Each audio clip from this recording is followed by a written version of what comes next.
بسم الله الرحمن الرحيم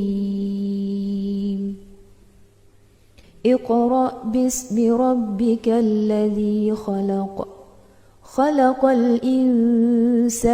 من علق اقرأ وربك الأكرم الذي علم بالقلم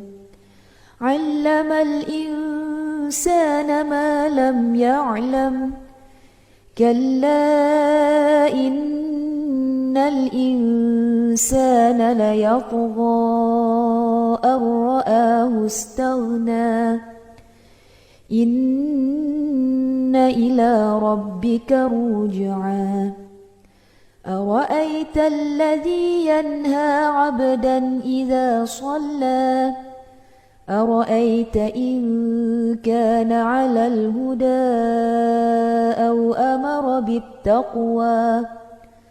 أرأيت إن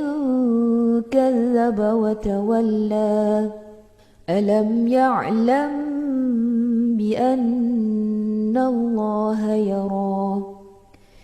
كلا لئن لم ينته لنسفعا بالناصية ناصية كاذبة خاطئة فليدع ناديه سندع الزبانية كلا لا تطعه واسجد واقترب